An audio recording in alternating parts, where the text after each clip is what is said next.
There you go. And we are live, and we're doing something we really haven't ever done before. We're doing an interview, and we have Nick Ferguson in the house, actually here in TSP Studios. Nick, welcome to the show today, man. Thanks for having me. So, guys and gals, if you want to ask us any questions, as always, I star them for follow-up at the end. Sometimes we pick one up along the way. But the best practice for you guys is if it's something you want us to comment on, all caps for at least the first couple words. That kind of brings it to my attention. We hit the little star in the comment chain, and we'll try to come back to you. Remember, we can see your comments if you're on Facebook, Twitch, or YouTube here in the back office. Everybody else, you guys can chat amongst yourselves, but we can't see it streamed in. StreamYard does not have that integration. Now, Nick and I, we decided we're going to do this today, and we were sitting around last night having a couple drinks and talking about what we're going to talk about. Nick Ferguson, for those that have not met him before, is a permaculture consultant, one of the best I've met, personal friend. But I kind of brought up to him that I bet you that the motivation and the mood of your clients has shifted over the years. And I flip Nick quite a bit of referral, because when somebody says, Jack, do you consult? I'm like, no, but I know somebody who does. So I see the referrals come through sometimes for Nick. And I've noticed it just in like initial email about, can you help me out? So I'm thinking like back in 2015, Nick, when somebody brought you out, it was like more of the purple form of permaculture, even if they were not a purple person, right? It was like, I want it to be beautiful, and I want to live with nature, and I want to sit under the Bodhi tree and contemplate my neighbor. There's nothing wrong with that. I'm just kind of setting the mood. That was the tone 5 years ago. But the tone today, with supply chain shortages, food shortages, the president talking about coming food shortages and then doing everything wrong, has the tone and the mood and the urgency changed in your client base? I mean, ever so slightly. Because I value my clients' privacy. I'm not going to get into details. Yeah. But I have clients, plural, who are investing millions in sustainable systems and bunkers. Oh, okay. I'm not talking about like full-on nuclear war type bunkers, but it has shifted from, I had the occasional person like, I'm worried about the end of the world as we know. Full-on prepper, plus permaculture. 10 years ago, 5 years ago, that was normal. Yeah. Occasionally, 98% of them were more on the flavor of, hey, I'm just trying to get a little bit more sustainable here. We're wanting to provide 10 to 25% of our food. Because I always ask this question of, where do you want to be? What do you want your property to be producing and giving you? What do you want to see this doing in 5 to 10 years? And then we work backwards to today to get a good plan for how you get there. And almost always it was, we're shooting for 25 to 50% of our food. In the last 2 years, that has changed to, we really feel like we're a decade behind on what we need. And we need to be producing 150% of what we eat in a year, because we know we're going to have family that need to come. Yeah. We've got, friends that are also working on stuff, but they're working on a different facet of it. We got friends stacking cash. Yeah. We've got tactical friends. Yeah. That, they're the whole gardening thing, livestock thing is just not their jam, but we're planning. But we know they're not going to be able to make bread out of their gunpowder, and they're going to want help, right? Yeah. I mean, you can only eat bullets once. Yes. Very short-term diet. Yeah. Very short-term But diet. it's very effective. You lose weight almost instantly. Yeah. I mean, all your problems are gone. Yeah. So yeah, I've definitely seen a big shift. And then this whole, bunker mentality, which I totally understand. It's kind of changed from, we want to be able to filter all the air and be 100% self-sufficient and be able to seal this thing up. Yeah. And recycle air and food and water and stuff for 6 months to a year, 5, 10, 20 years. We're not interested in that. Yeah. What we're interested in is a castle, a redoubt, a place that we can pull livestock and people back into. That's a highly defensible location. Yeah. That is self-sufficient, so to speak, with gray man food production. And when you have lots of mulberry trees and white mulberry and hybrid poplar and hybrid willow grown out in the landscape, they're bushes. Yeah. That's not food, that's bushes. Yeah. And people don't eat them. Yeah. People don't eat that Our stuff. food eats those things. Yeah. Yeah. But people don't know that. So you don't have to no one's going to come try to steal your hybrid poplar leaves. And if they do, it's bushes. And they get away with a bag full of leaves. Yeah. As long as you're not stealing the other leaves, we're good. Right? Yeah. It's like, you want to steal some willow leaves or something, go right ahead. You won't do it many times. But yeah, the shift has gotten very, very very high pressure. Yeah. Yeah. And I think the urgency and speed. Yeah. Like people want to move much quicker. Yep. And it's like we can move with design quickly. Mm-hmm. We can move with implementation quickly. Right. But we can't move results quickly. Like it takes time for a tree to grow. That's why you and I have both been saying, God, I've been doing this 14 years, and I think you've been part of it one way or another for like 10. Right. Like the old cliche, the best time to plant a tree was 10 years ago. Second best time is now. Right. Right. So get those trees in. But when I listen to you telling me about those people, I'm like, I think they're maybe going a bit over where they need to. Yeah. We'll get to this next because you asked me what I think the next 10 years look like. And it's not great, but it's maybe not necessarily needing a bunker. But I don't worry about those people. Yeah. Because with what is coming, they're going to be fine. Oh, yeah. Absolutely. I worry about the people who aren't doing anything. They're not shoring up the economics. They're not shoring up the supply side. They're not shoring up the production side. And we talked about this, like they're friends. Like I've had people, family that I've had conversation with about this. They're like, well, I know where I'm going. And it's like, what are you bringing? Yeah. What do you bring? You're not coming. No.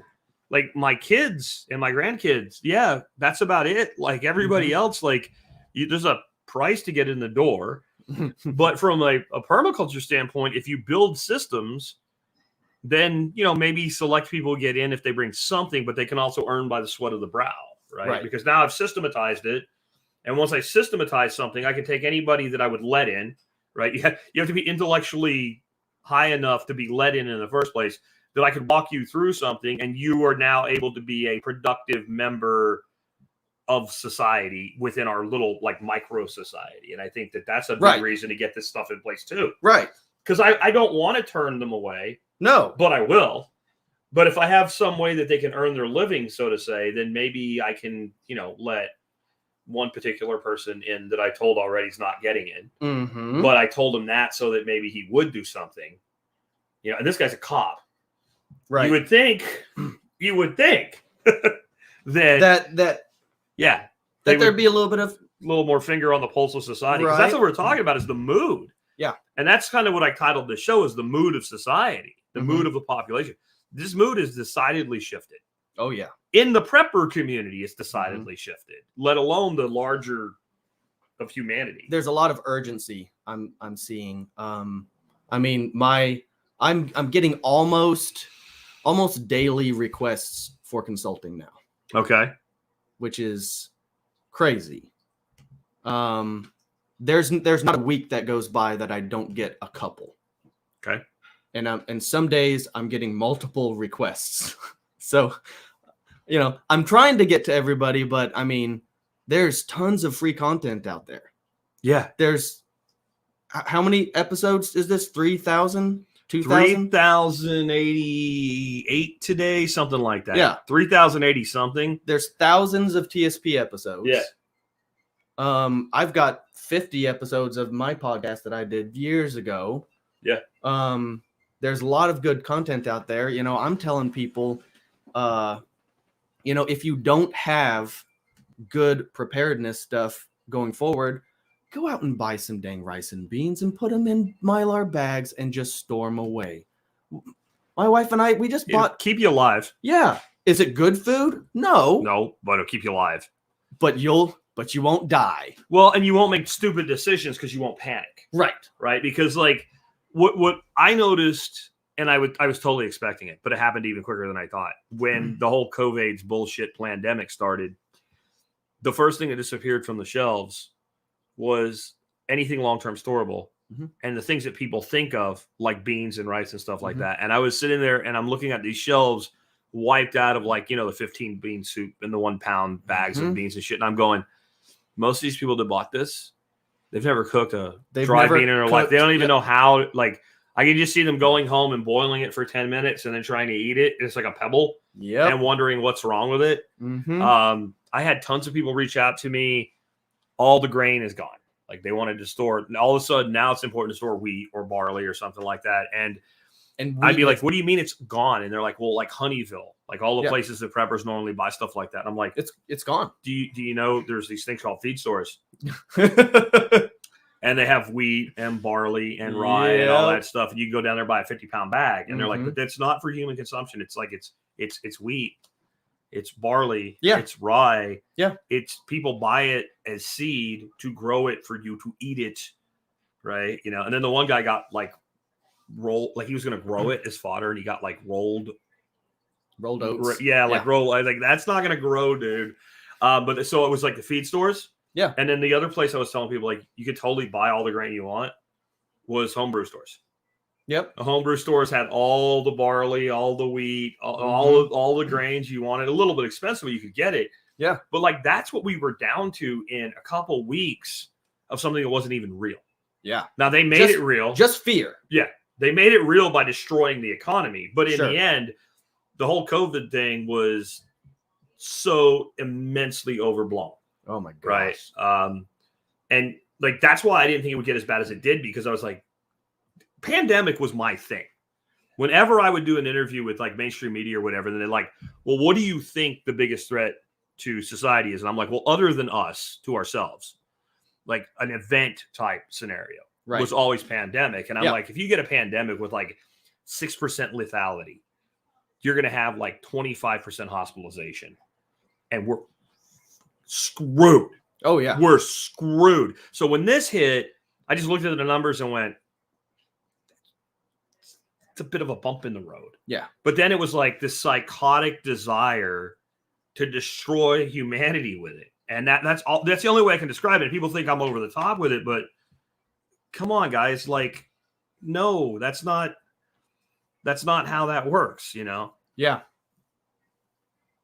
And we're kind of checking out some of y'all's comments here. The time to hire Homestead Glamour Girl, the time to hire Nick was 10 years ago. It probably was, but you can still, there's a lot that can be done pretty quick too. Maybe we can improve beans and rice nutrition by soaking and sprouting. I'm going to say be careful with sprouting beans. There are certain grains that when you sprout them, they produce large amounts of cyanide. So I did not know that. Yeah. So like for one instance is do not try to make sprouts with sorghum. Oh yeah. Sorghum will produce cyanide, and I don't know what will and what won't. So always look that up, but certainly sprouting has its place, and most things are safe to do it with. But when I found out sorghum would do it, it was like, well, then what else might be a problem? Happy Friday from rural Minnesota. Back to you, Anarchy. Hi at Texas Eco Farms. Fed it to a growing. I don't know what that one's about. So again, we'll come back to y'all's comments later with anything you want us to really comment on. All caps, folks. So what would you tell a person who's in this urgent state right now? I mean, after you say, okay, let's chill. Calm down. Because we're not going to have a 300-acre estate with mature trees next week. Right. But kind of that zone one, let's start off with producing some food. Where would you tell people to start?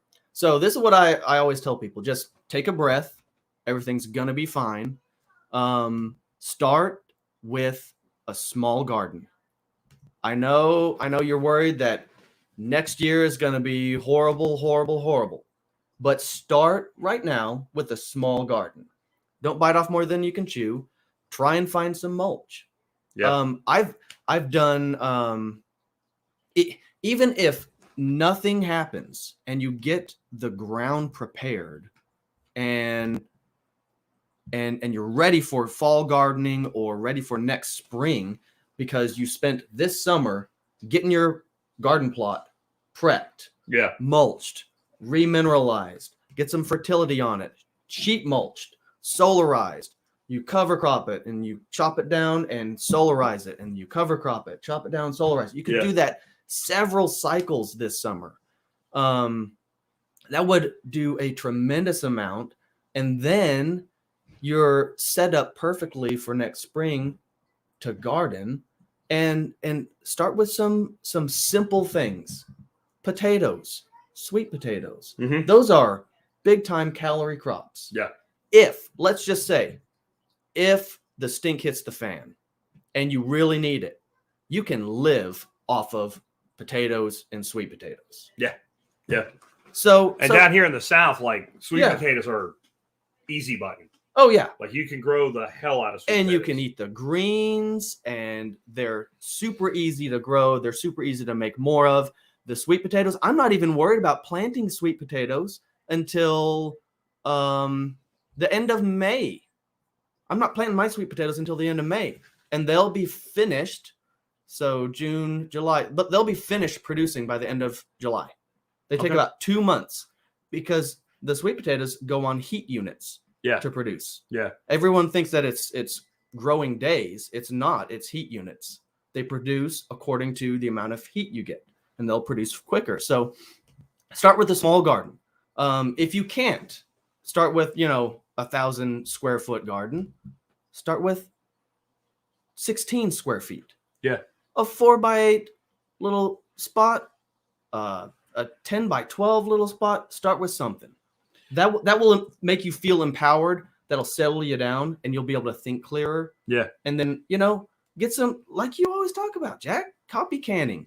Start bumping up your food stores. People need to not let that not be a thing they do, right? Like storing food like this. I don't know about you, but the first answer that I give to I want to grow all my own food is you're not going to do that. Right. That's like first answer. That's not going to happen. Let's not even talk about doing that because I don't. So, it's the whole, when I was a child, I believed in childish things. And now that I'm a man, I put away childish things. Like, let's put away childish things. Let's not deal in fantasy because we're talking about your future, designing your life, designing your property. So let's stick to reality.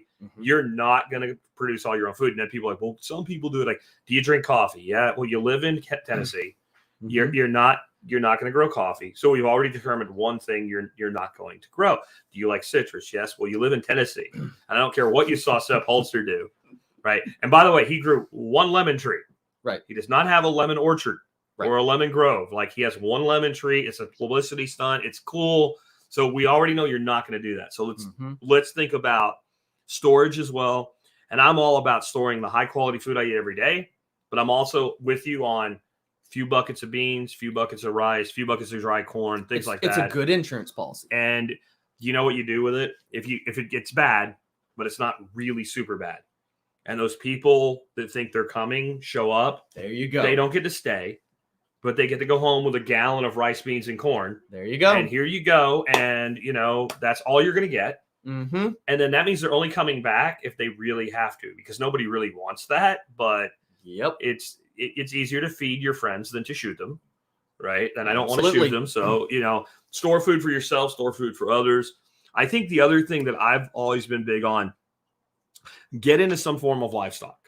Something, and do it now, because it is the easiest high quality nutrition that you can do.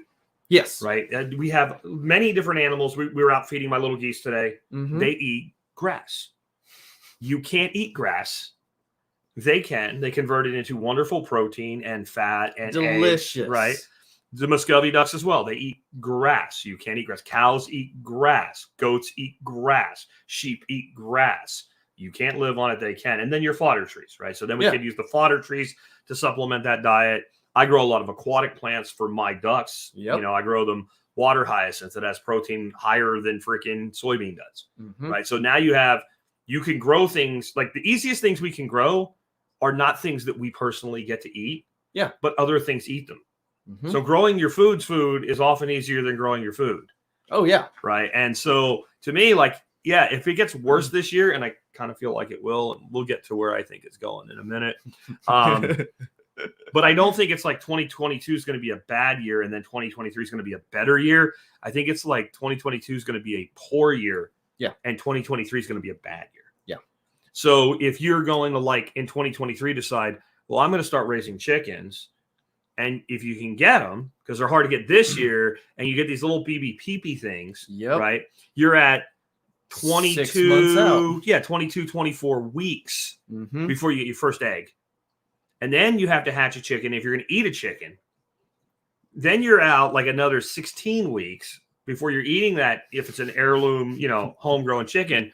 But if you have an established flock right now, yeah, you can throw eggs in the incubator anytime. Yep. So I would tell people, if you're really worried about meat production, you know, think about getting yourself a mixed flock, make your roosters and your hens different large breeds. And no, you're not going to make money running chicken tractors, but you can make food with those chickens anytime you want. And, you know, maybe they're small at 10 weeks, but it's still food. That's right. You don't have to eat everybody on the same day. You don't have to process everybody on the same day either. Exactly. You take your biggest birds and you save those for genetics, and then your next biggest birds, you eat them early, and your smaller ones, you let them grow a little longer. And now we're storing our food on the hoof or the beak or the feather, or however you want to call it. With me, it's the fin, right? I store my fish on the fin, right? There you go. I don't have to refrigerate them. Yeah. And so as you're kind of building this out and getting some livestock, make sure you're learning. Spend some time right now learning and practicing how to raise your own livestock feed. It's super simple to raise black soldier fly larvae. Free protein for your birds. That's free feed for your birds. Even if you just have chickens, because they're not going to eat a ton of grass and a ton of mulberry leaves or whatever. Start growing some black soldier fly. I know they're gross. They're icky. They're maggots. They're free food. They're free food, and they eat trash. Yeah. They eat roadkill. Yeah. You drive down the road. And they get rid of bodies, too. I'm just saying. So, you know, practice with that stuff. And, you know, if you have a laying flock or you have neighbors with a laying flock, you might want to look into, how do I build a cabinet incubator? Because it's really quick and easy to hatch a whole bunch of chickens. And I tell you what, I think these next couple years, that's going to be a good little side business. Yeah, I said recently on one of the social media sites, I don't remember which one, I said, when you're paying your neighbor $15 a dozen for eggs, just remember how many times you bitched about their dirty chickens, Karen. Right? Because I think we're going to be in that place. Like, I didn't know. You just told me, because I don't buy eggs from a store. I have no idea what the price. The eggs have literally doubled. And that's one of the cheapest, reliable forms of protein and fat a human being can access is eggs, because of our subsidy system and all. It's always been super cheap. So even with massive subsidy, and eggs might be one of the most subsidized, along with corn and milk and soy. They're probably the most subsidized commodities that exist, and doubled in the past couple of months. So I don't go to the grocery store, but maybe twice a month, sometimes once a month. And so I'm not really keyed into the price shifts when they happen. And when I heard that eggs, one of the cheapest foods out there, one of the cheapest whole foods, good, decent protein sources, had jumped 100%, man, I had to go for a walk and just kind of de-stress, because that right there was... That's a canary dying in the coal mine. That's what it is. That's a dead canary. You're sitting there working. You're singing 16 tons. You look over your shoulder, and the canary's feet up in the cage. It's time to get out of the mine. Right. Like, and don't light a cigarette, Bill. Right. Like that. And that's where we are. We're at where you can either asphyxiate or blow up. And I don't know which one it's going to be, but I kind of feel like this is like watching society being killed by an anaconda. is just right. a A constrictor's death is very crush. slow, Mhm. right? And it's very, and even once they're done being constricted, Yeah. the devouring part is very slow as the Yeah. snake eats the capybara or whatever. And that's what, and it's eerie to me because it's what I always saw happening. It's what I've always told people to prepare for. Yeah. And I never saw it being overnight like a prepper porn novel. Yeah. But I also, we talked about this last night. I Yeah, never saw it being this slow. Yeah. This telegraph, this obvious, like everybody sees it. Even the people doing nothing know it's happening, and then they're doing nothing. It makes me think of like, the old B movies where the house is on fire and grandma's sitting in the rocking chair knitting. Yeah. Everything's fine. Everything's okay. We have to go, right? I was just imagining when you said like Yeah. this slow thing, I was like, yeah, it's kind of like a forest fire. Yeah. And it's just creeping. Yeah. Because and grandma won't leave the house. Because the wind is blowing the other direction Yeah. and it's just creeping towards you. Yeah. And you got people like standing in front of it, just like warming their hands Yeah. and, doing the slow rotisserie, twist. It's like being Cro-Magnon man and going, gee, that glacier's getting a little close. Yeah. Yeah. Right? And I don't want people to mishear us. And I don't think either you or I are trying to be fear mongers. No. But man, you need to do something. I'm trying to be real. Yeah. And I've been preaching.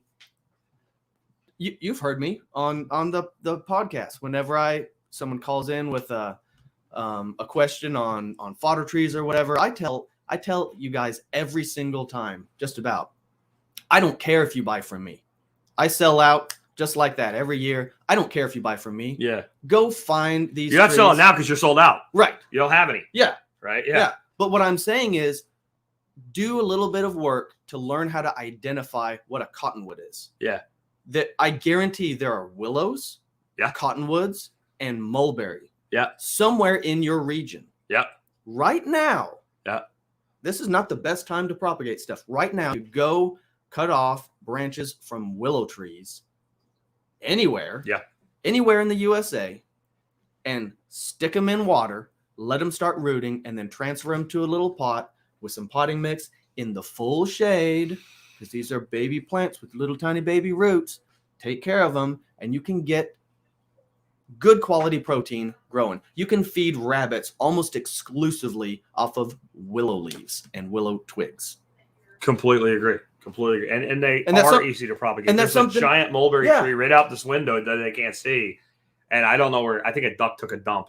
Yeah. And I won't cut it down. We talked about this. I really need to, because it's going to start dropping berries on my outdoor kitchen. But because it's too close to the house. But it's only like 2 years old, and it grew from natural seed, and the trunk is bigger around than your coffee cup. And it's that tree's that's 12 foot. Yeah, it's 12 foot. 12 foot. Yeah. Yeah. And that's something you can do right now. You can do this afternoon for free, and it's action you can take. Yeah. And instead of being stressed out, instead of being anxious, do something. So then nothing happens. You have some really cool, pretty trees. Right. If nothing happens. Right. And you don't look like a prepper. No. Right. If you line your driveway with hybrid poplar or hybrid willow. Yep. And you start pollarding, it just looks really cool. You just have pretty trees. It turns yellow. The willow turns yellow in the fall. The poplar turns more like more like a reddish. No, the poplar will turn bright yellow. Really? Bright, like gold. So you have this beautiful bright gold yellow leaves either way. Yep. Right. And then you have this palatable fodder for your animals. And the white mulberry, the young shoots and leaves, totally human edible. Okay. You can pick them fresh and put them in a salad. Yeah. You can cook them as cooked greens. Yeah. The younger they are and the more tender they are, the better they taste. Yeah. But I mean, that's human food. And the white mulberry in the springtime is normally 30+% protein. I think another thing we need to talk about with the fodder trees that people may not be aware of, if they're aware of tree lifespans, the trees we're talking about are generally pretty low lifespan trees. Right. Willows are a 25-year tree. So you get this huge willow, and then, it's maxed out for like 15 years, and then it tends to die. Hybrid poplars are not a real long-term tree either. But when we use this fodder method and we pollard them, we create almost it will outlive you. Yeah. Also, we have a short duration tree, because basically you're rebooting the tree every time you cut it down. Yeah. Every time you cut it back, right? It's like resetting the. Yeah. I like head height pollarding because you get that. Yep. And it's really I do it more for firewood with my locusts. Yeah. So by doing it like this high, you wait for everything to come back, and when you get wood that's about as big as your wrist, you just walk by with a chainsaw and lob it all off, and then you bucket, and then you don't have to split it, and you have perfect firewood. So no matter what you're doing, this process works, and it does make these trees live. I think there's chestnuts that have been grown with coppice that are thousands of years old in Europe, for instance, right? And chestnuts live a long time, but they don't live 5,000 years. But we have 5,000-year-old coppice systems. So it's like you're rebooting. It's like, I don't remember the metazoic cells or mesostatic cells or whatever the tree. It's basically that plant's stem cells. And that's where they get that big gnarly looking thing. Yep. The meristematic cells will just kind of congregate in those. If you got a branch coming out and you're trimming it the same spot every year, it just turns into this. It looks like a club. And, hey, worst case scenario, you ever need it, you can just whack that sucker off and you got a ready-made club. Yeah. And it does look cool too. I think it looks really cool. And there's a lot of trees that do it. We're just talking about the ones that particularly make good fodder. I've got hackberries growing everywhere out there, and some of them, they do the same thing. You can use a hackberry for fodder. Okay. I don't know anything would eat hackberry. It is called hackberry. But I guess the berries are the hack part. Yep. The leaves are generally, they're lower in protein. Okay. 8%, 6% towards the end of the year. And I think they kind of top out at around 12% in the springtime, but makes a decent fodder. Elm. Yeah. Tons of stuff works. But that's the reason why I have those three as my package offering, is because as far as I know, everything that eats leaves can and will eat those three. Yeah. And it's not poisonous to anything. Like horses, people say, well, can I feed this to horses or can I feed this to sheep? As far as I know, everything that can eat leaves will eat those things. And they're normally good high protein, good digestibility. And the hybrids, the only reason why I sell those over the native stuff is they grow way faster. Way faster, and they're so easy to propagate. Yep. You take green stem of any of them and you stick them and they root out and they grow. Like you almost can't stop them. I can stop them here. Right. Like I don't remember what it was. Oh, we were talking about jasmine. I thought jasmine was perennial. You're like, oh, the mistake you made was you planted it here. It is perennial. Yeah. But you planted it here. So it's not, right? It died and it didn't come back. But yeah, I mean, and I think the other thing is, and this is what we've been alluding to, you need to have something for some level of insurance going forward. Yeah. And you need to be started before you need it. Like I have people all the time, they want to advertise on the show or like even do like one-off advertising. It's a lot of times it's the survival seed bank guys. And I'm like, no, because anybody that puts a ammo can of seed away in their closet, assuming you have good germination rate, I'm going to grow a 1 acre garden. All right. And they've never grown one before. They've never grown a turnip. Yep. Right. They haven't grown a turnip or a radish. And all of a sudden they're going to grow a 1/4 acre of corn and a 1/4 acre of beans. And like, no, you're not. Yeah. No, you're not. And even if you somehow manage to dig it all up, unless you're living in like the Dutch country of Pennsylvania or somewhere the soil's perfect. Yeah. You're not going to go from zero to production. Even if somehow somebody matrixed you and like gave you all the data, like when the guy learned how to fly the helicopter in a couple seconds, or was it Trinity learned to fly the helicopter, right? Like even if you could do that, which you can't, you still are not going to get production that fast from land. You have to build up fertility. And now I'm back to animals. Like if you have a small coop and your birds go to bed every night and you do deep litter, you have premium compost every year. I mean, that's what I do here. All I do is throw a ring of freaking fencing around it, fill it up, wet it down, stick some pipes in it so it gets some airflow through it, and I do nothing. And by summer, I have primo compost. And the method I'm using now is modified from my old method. I got it from you. It's Johnson Sue-ish, right? And it works beautifully. And even before it's done, I was showing you, I'm already inoculating plants with half composted compost. Yeah. But it's not hot anymore. Yeah, that's the thing. And it works. And it works. And is it perfect? Is it perfect? No. But it works. Yeah. Don't let perfect be the enemy of good. Just do something. That's why my tagline is do good things. Yeah. Not perfect things. Like, if you've never gardened before, go to your big box store and just grab a handful of tomato plants. Yeah. Grab a couple other veggies and just get them growing. And learn. And learn. Yeah. I don't care if you go get a bottle of 7 Dust and you douse it in pesticides and you get Miracle Grow and you use the evil blue death stuff. Just get something growing. Yeah. What you pick off of that's going to be better than anything you get in the grocery store anyways, even if it's organic. Yeah. And you will have done something good. I'll eat squash grown in a highway median before I would choose to eat squash from the grocery store. Like, I know there's all kinds of icky gick in the shit in the highway median, but I also know it's worse than if it came out of the mainstream. And like you said, even when it says it's organic. Yeah. What organic? Yeah. Like, look at the list of, I can't remember the entity now that says ORMI. Yeah. Look at the list of the ORMI approved product that they can put on your shit. If you want to consume promethium that comes from chrysanthemums, that's a fucking neurotoxin, then go ahead and rely on the organic label, because that's what you'll be eating. Grow your own food. Yeah. And again, I'm back. I know I'm hammering this, but livestock, something. Yeah. Like, and bees are livestock, worms are life, something living in your system. Mm-hmm.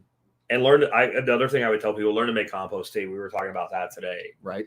That people are so worried about organic matter in the soil, and that's important. Mm-hmm. But absent life, like that soil food web, that's where your food comes from. And I think the paradigm shift for people needs to be: you don't feed your plants, you feed the soil organism, and the soil organism feeds the plant. Yep. Because that's how you get off of the 10-10-10 fertilizer. You're like, and I'm with you. Like, if that's what it takes for you to grow food your first year, just do it. Yeah. Do it. Right. But if you want to get off of that, we need to build soil life. Yes. Right. And compost tea is the fastest, quickest, cheapest way. Right. To build that soil life, because that plant needs selenium, or it needs whatever it needs. It needs manganese or whatever. And that's, you can think it's not in your soil. It's in your soil. It needs a freaking tiny amount of that selenium, but it can't get it. There's probably enough in 1 tablespoon of your garden. There's enough selenium for your whole garden. The plant can't get it. But that exudate reaction with the soil organisms, and that little critter comes over and poops out selenium, and then the plant sucks it up. So get that soil life going. Yeah. And get something living, birds. Right. Bunnies. You're a big bunny guy, right? Like you do rabbits. We had a question already we've tabled for later, but they want to know if you're still doing rabbits. Not right now. Okay. I'm actually, so this year though, I am getting back into rabbits.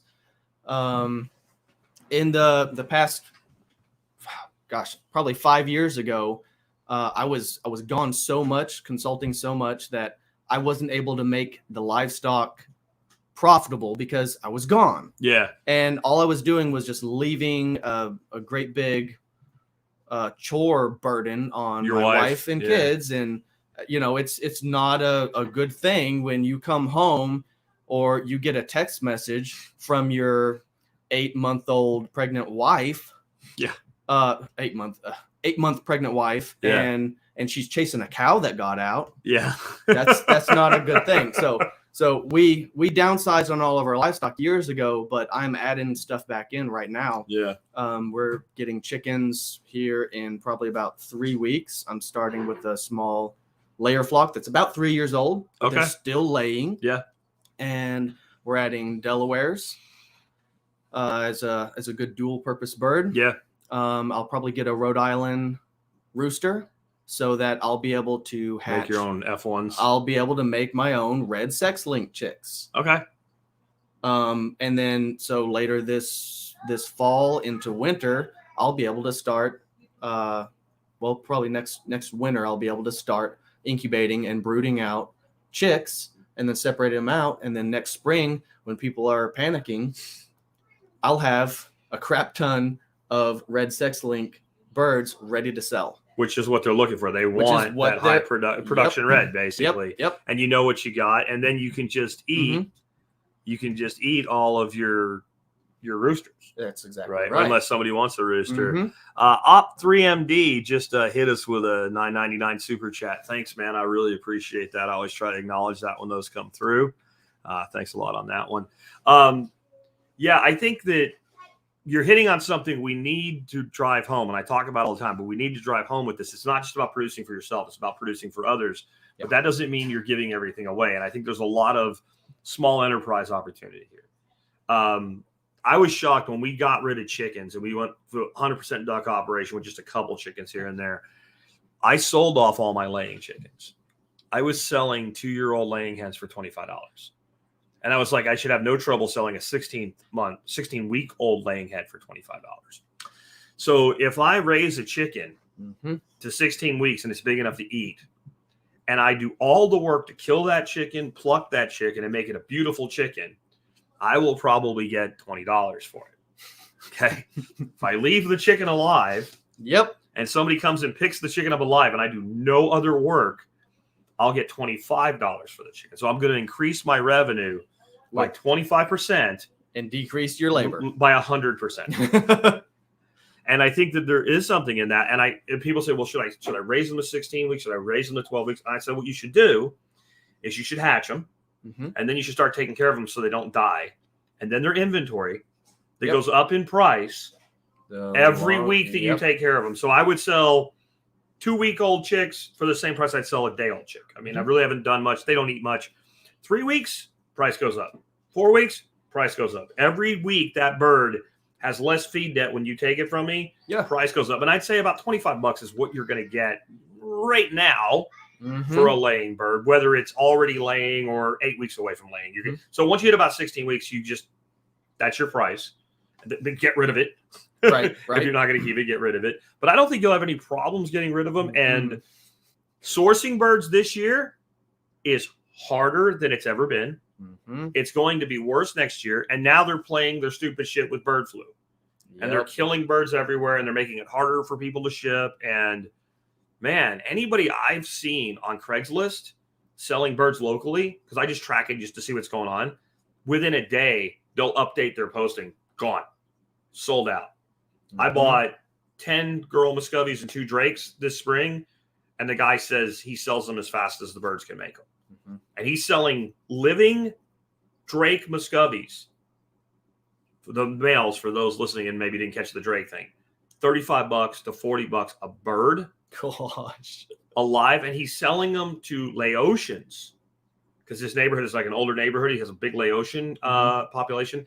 And when they have family come in, they like to take the big food culture, and they want something special on the table. Sure. So they buy these Drake Muscovies because they're big. Drake Muscovy is a big bird, you know, at like 9 months even, they're really big. And he said, they're like, well, we want to eat it. He's like, well, that's up to you. He doesn't process. Like, they come with a box and they put the bird in it and they take it home and they all work together and prepare it for their, like, is the centerpiece of their meals. Sure. And I'm like, okay, for $35, I can feed birds for a long time. Right. So, like, I have to decide, do I want to eat that Muscovy or do I want $35? Right. I mean, really, like, and again, you're back to an animal, because the Muscovy is like, I call them goose ducks. Yeah. Right. They're like half goose, half duck. They're very much different than our regular breed ducks. And they're my favorite bird. They are. They're my favorite bird. They're my favorite small livestock. Yeah. Because what do you want beyond, I will raise my young and give them to you to eat. Right. Exactly. And there's some vegans out there that are probably upset now, but whatever, dude. Like, it's incredibly delicious, high quality, freshest protein you can get your hands on, and it self raises it. You don't do anything. Like, in fact, I would tell you, if you're incubating Muscovy eggs, the only way that I don't think you're wrong is that your friend gave them to you. Right. If you own Muscovy ducks, do nothing. And whatever that duck tells you about those eggs, trust her. Like, you're thinking she's been there too long, or no, trust the duck. The duck knows what she's doing. She's smarter than you. If there's bad eggs, she'll kick them out. She knows what's going on. Leave them alone, because they're one of the few livestock we have that, in my opinion, I don't want to even use the word domesticated. I consider Muscovy ducks tame wild birds. Yeah. Not domesticated birds. There's no difference. If you go down to Central America where they're native and you see where they live in, like, basically they live in like swampland, and they roost in like scrub timber and whatever. They look this. We have a few that we've made some colors out of. That's about it. They're the same bird. They have the same characteristics. They do the same thing, but clip their wings as you found out, they will fly away. Oh yeah, they might come back though. Yours Yeah. came back, didn't it? I did. Yeah, I was working in the garden one spring, and something buzzed over the treetops, and I thought, what the heck is that? And sure enough, it was Mama Duck, and she did one flyby and then circled around and came back and landed and looked for a spot to set up a nest. And a couple days later, Mama Duck was in the garden on top of the hugel beds, and I thought, wow, you kind of look big. What's going on? Got a little closer. It was the male. He came back. He came back and he hung out with her, and she hatched a batch of babies, and he just hung around. Yeah. They came back after like 6-8 months. Yeah.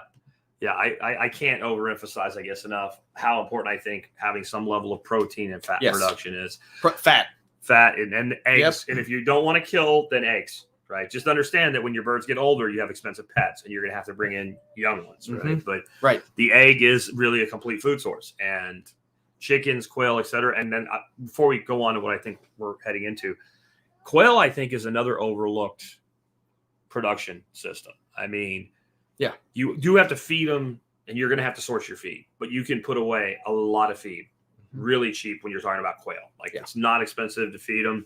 I'm getting non-GMO, non-soy feed, and I'm giving $11 a bag. Don't ask where. I'm not telling you. I'll tell you, but only I'll tell people if you email me. I will tell you privately where I'm getting it if you're in North Central Texas. But quail, I mean, you can produce literally thousands of birds a year in a garage. We've known people that have done it. But where I think we're headed, you asked me last night, and I said, think 1985 Soviet Union. People didn't starve, but they stood in line and they were hungry, and food was really expensive. Yeah. And when I don't mean they stood in line at a register at the supermarket. They stood in line waiting to get into wherever the food was. And they had bread lines, and they were getting their food for free. And I'm telling you not to bet on that. So think mid-80s, Soviet Union, no bread line. You're like, ooh, fun. Fantastic. This is going to be great. And yeah, that's pretty grim. And then people will say, well, that's not that bad. You didn't live there. You didn't live. Yeah.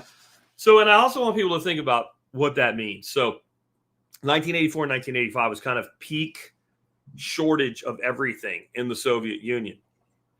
What happened within 5 years? No more Soviet Union. And if you would have told somebody in 1987, I think it was when Reagan did his whole tear down that wall, that by 1991, there'll be no wall. Mm-hmm. And there'd be no more Soviet Union. They would have said you were. In fact, there were people that went out on a limb and said it. Yeah. And they were mocked. They were censored. Even some of them were writers for major publications back when you had to be to get your word out. And they had their stories like pulled by editors and like, we're not running this. Yeah. No one will. We don't have anything like that happen. That's not a thing. And then it was overnight. I mean, I joined the Army in 1989, and I spent most of my time overseas. I came home in 1993, and the entire world was changed.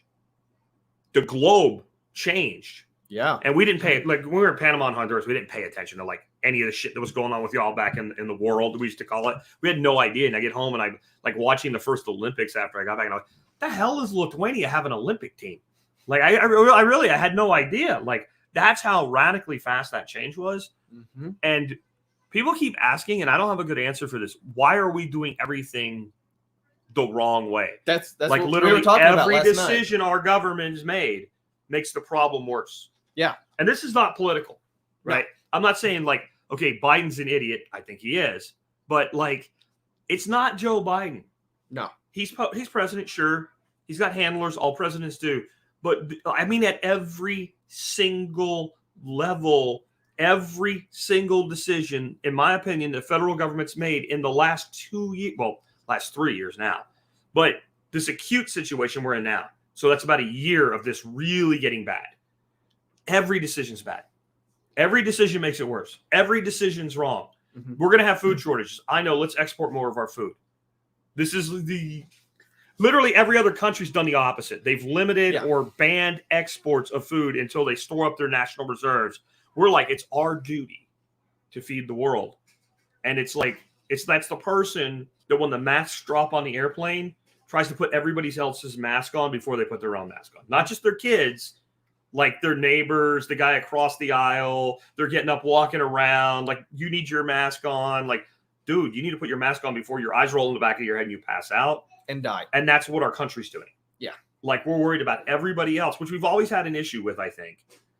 But this is, the word I would use is suicidal. It's suicidal. And that's why we're trying to light a fire under you guys' ass today to do something, right? Like, to get some things going on. There's an interesting thing. The 5-Stage of Collapse book Orlov did live through it. I don't know if you know who they're talking about. I think it's Dmitry Orlov is the guy's name.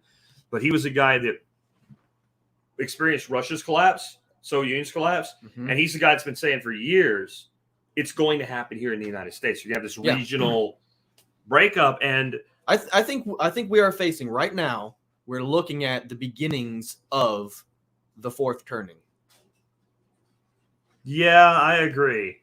I don't know if it'll look like the prior ones. Like they say, history doesn't always repeat, but it often rhymes. Right. I think we're about to see some rhyming. Oh, yeah, yeah. But I think we have a huge potential for this type of a breakup.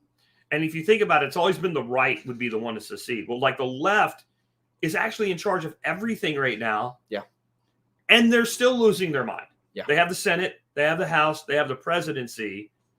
Oh, you don't have the Supreme Court too. You don't have everything. And so there's like mental shutdowns over a decision where no matter what you think about it, whatever state you live in is going to make its own decisions, right? And most of the people having the biggest mental shutdowns live in the states where they're never going to have to worry about the consequences of the decision. That's who's having the biggest mental. It's California, it's New York, it's it's Washington, it's Oregon, where these people are burning their own cities down again.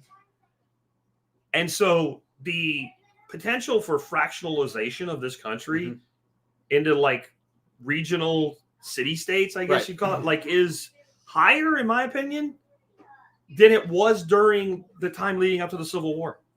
Yeah. Because the Civil War is a very clear-cut us and them. Yeah. Here's our border. Yeah. West Virginia wasn't sure what to do with itself. But other than that, pretty much everybody had already picked a side. Everybody already knew what was going on. This is like a festering wound.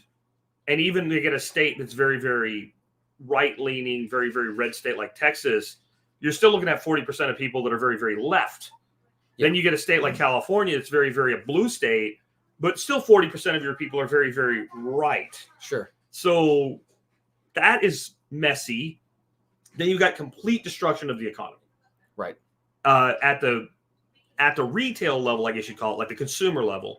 But the underlying central bank layer, we just printed more money in 2 years than all the money printed since the Constitution was ratified. This can't cause any problems. And then it's Putin's fault. Yeah. So I know, let's sanction Putin, and that will show them. And so then Russia's like, well, I guess you don't want your fertilizer, even though you didn't put sanctions on that. And we have all this conventional ag. Fertilizer costs 4 times what it did before, and you can't get it. But that's going to be like, it's just this overwhelming. And I've had people that want to be optimistic, and they're like, do you think this will be like Cuba and it'll lead to going organic? And I'm like, not at scale. Yeah. Not at a scale that feeds 300 million people every year. Right. Like, and I've had this discussion for years, and I've said, this is frightening to me. We have so many years of dumping 2,4-D and glyphosate and all this shit on these fields, growing these GMO crops, right? So that's its own problem. But the problem is also 10, 20, 30 years of dumping these chemicals on these fields. Now we're going to go organic. Okay. Well, you've destroyed all life in the soil. Yep. You've eroded all the topsoil. And it's riddled with various herbicides that only plants that are designed to grow with that herbicide can grow in. And as long as you're not talking about some of the persistent shit that is used on lawns, right? There is a half-life to it. And we can recover that field. But year 1 is going to be ugly. Oh, yeah. And year 2 is not going to be good. Sure. Year 3 is going to be, maybe you won't go bankrupt in year 3 if you're lucky. And by like 5 years in, we can convert that field. Well, damn. A lot of people die in 5 years or go hungry in 5 years. And okay, so now if you put me in charge, like you and I have said, I don't want to be president, but I'd be king for a while because I can get some stuff done if I'm king, right? So if you made me king, the first thing I do is I'd start converting cornfields and wheat fields and potato fields into pasture, planting trees in riparian areas and running livestock, right? Because now I can feed my country, right? The highest quality food ever, and I can fix all this environmental damage we're doing on top of it with cows and sheep and chickens and pigs. And then a savanna ecosystem is the fastest growing terrestrial soil system that's ever existed ever. Maybe some other planet somewhere has a different one, but here, the fastest way to grow soil. But at the same time, there's your solution. And what are we going to eat? Beyond Burger. We're going to eat soy meal flavored with chemicals and colored with beet juice so it looks like meat for people that don't want to eat meat. And it's the most toxic soup you can make, but Bill Gates says you should eat it. Now, if you ate what Bill Gates eats, you know what? You could be like Bill Gates. You could have bird arms and moves and a pot belly. Did you see Elon troll Bill? No. Oh, it's beautiful. So Elon put up a tweet, and I thought it was fake because it was so over the top, but it wasn't. It was real. And it was the pregnant man emoji. And it was next to Bill Gates. And it looked like a caricature of Bill Gates, right? Yeah. And it's looks just like him. And Elon's tweet was, if you need to lose a boner fast.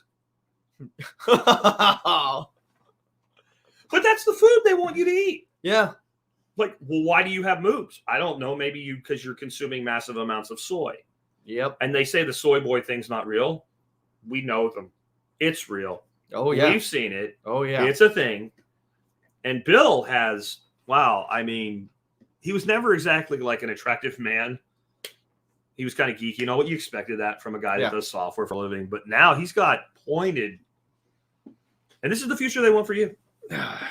I'm not going to be part of it. No, I have refused to participate. Yeah, so what I see is not like a shift to mainstream organic ag. I see a shift in small scale producers. I see a lot more of what were called victory gardens going in. Yeah. I see a lot of that stuff happening. I see a lot of people waking up to the reality that they may not be able to feed their family very well. I'm not saying you're not going to be able to feed your family. You're all going to die. They're turning the frogs gay. I'm saying I think a lot of people are waking up to the likelihood that maybe I'm not going to be able to get everything that we're used to eating, or maybe my food prices are going to double, and that's going to hurt. And so maybe it's a good idea to grow a little bit. I mean, if you start growing half of the veggies that you're not currently eating and you start changing your diet to more of a whole food diet. It's coming, guys. You'll see in a second. And you start producing half of that kind of stuff right out of your own backyard, then and your other food prices double. Well, guess what? It's just about a wash. People listening to the audio have no idea what's going on. We're not going to tell them. You're going to have to go find the video to know. You're going to have to watch the video. You're going to have to watch the video to know, right? But yeah, like I completely agree. And I think that we're going to see a lot of people, especially like in the South, falling back to old crops. Yep. That are calorie crops. Yep. That have a history of getting people through hard times, like cowpeas. Yep. So cowpeas, black-eyed peas. Oh my gosh. And so, people always talk about rice and beans is horrible. My gosh, dude. My wife, Katie, she's an amazing cook. And her peas and rice that she cooks is a meal that me and my sons request because it's so freaking amazing. She does such a good job with that. I need to get her to make a video teaching y'all how to cook that because it's so dang good that people like friends and family will request that she cook it for them when they come over to eat. So I don't know if you remember, I had a book that I recommended called Ersatz in the Confederacy. Okay. And it was about an ersatz is a cheap substitution. So chicory root instead of coffee, right? Would be a very common one. And in that book, let's go ahead and get rid of Alex here. But in that book, it talked about like how bad things really got. Like it was a good day when a butcher hung a rat up in the window of the butcher shop.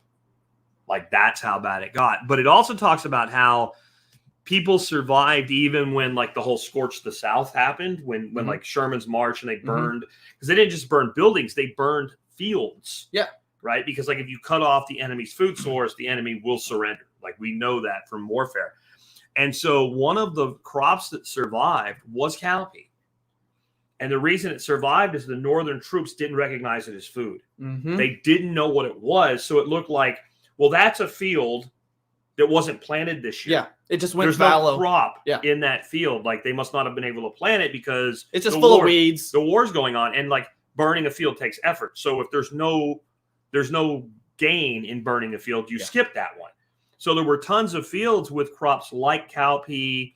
There were gardens with plants like a lot of the African Americans that were slaves at the time grew okra. There were a lot of plants like that grew really well in the South, and they were left unmolested by the invading Union forces. Well, I do believe we have a thing that I refer to, because I don't have a better word for it, is ancestral memory. And I think that the people throughout the South, whether they've eaten these crops or not, they have some ancestral memory of them. And I think you might see a lot of that growing. I also we beat up on king corn because it's such an abusive crop, but it's one of the most sustainable. And we get this whole where people I don't want sustainable, I want regenerative. And I just stop being the guy at the Star Trek convention asking the actor about one episode and how it did. Yeah, don't be that guy. I'll put it this way. Everything regenerative is sustainable, but not everything sustainable is regenerative. And just let go. Yeah. And when I mean sustainable, I mean personally sustainable, because you can save your own seed and plant it every year. And a lot of like the shell corns and the flint corns and stuff like that, they be grounded to meal. Right. That is one of the most sustainable caloric things that we have, because have you ever tried to thresh and winnow your own wheat? I haven't, but I don't have to know it sucks. I've done it and it sucks. It sucks. Where corn, you can literally dry corn and store it on the cob. And then when you need it, you just, every country boy's done it, right? You just take and you back and forth, and the kernels come right off the cob. I'll admit, we used to do it for mischief night.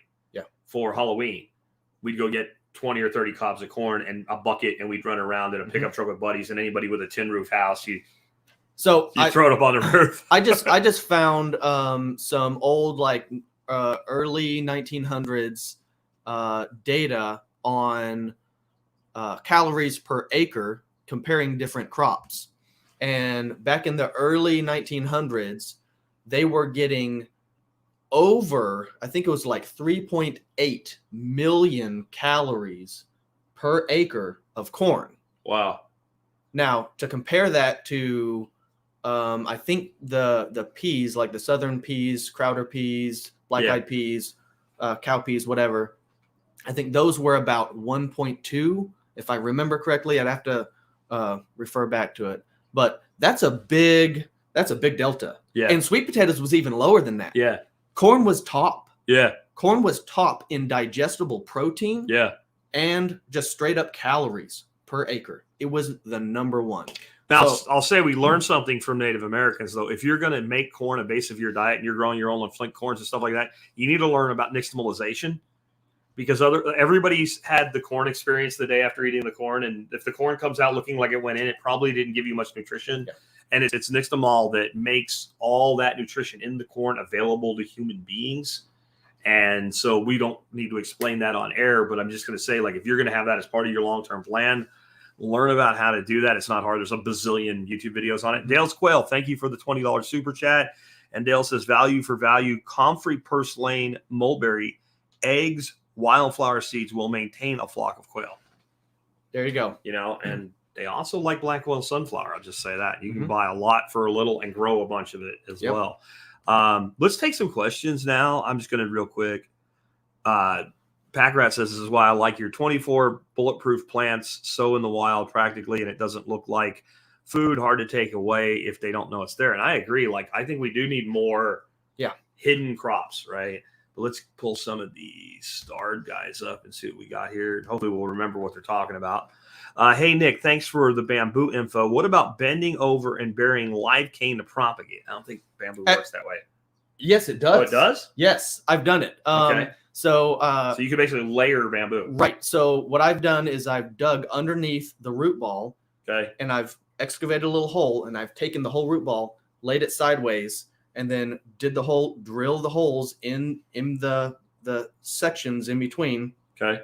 And filled them full of water. Made sure they were in contact with soil. Okay. And staked it down to hold it in place. And as soon as those joints, as long as those joints are in contact with soil and stay moist, they'll start producing shoots and roots. And then once they start growing, you're able to cut that section off, and you have a whole new plant.